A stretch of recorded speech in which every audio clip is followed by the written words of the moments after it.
রোজার সুফল presented by concha.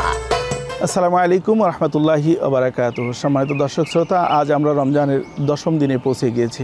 এই রমজান মাস থেকে কল্যাণ, রহমত, নাজাত পাওয়ার জন্য রাসূলুল্লাহ সাল্লাল্লাহু আলাইহি ওয়াসাল্লাম আমাদের নানা ধরনের ইবাদতের কথা বলেছেন।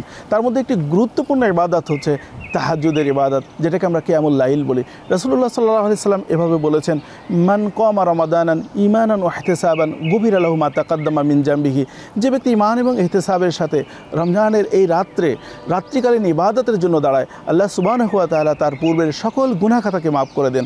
তাছাড়া রাসূলুল্লাহ সাল্লাল্লাহু আলাইহি ওয়াসাল্লাম এই তাহাজ্জুদের ব্যাপারে বলেছেন যে তাহাজ্জুদ ফাইন্নাহু কুরবাতান ইলাল্লাহি সুবহানাহু ওয়া তাআলা, এটি আল্লাহর কাছে নিকটবর্তী করে দেয়। সুতরাং এই রমজান মাসের কিয়ামুল লাইলের মাধ্যমে আমরা যেন আল্লাহর নিকটবর্তী হতে পারি, সেই ব্যবস্থা আমাদেরকে করতে হবে। এবং সেটি করার জন্য আমরা সাহরির সময়ে একটু আগে থেকে যদি আমরা উঠি এবং আমরা যদি এই তাহাজ্জুদ নামাজটা আদায় করতে পারি, তাহলে আল্লাহ তাআলা আমাদেরকে সেই কল্যাণ দান করবেন। আমা তাওফিক ইল্লা বিল্লাহ। আসসালামু আলাইকুম ওয়া রাহমাতুল্লাহ।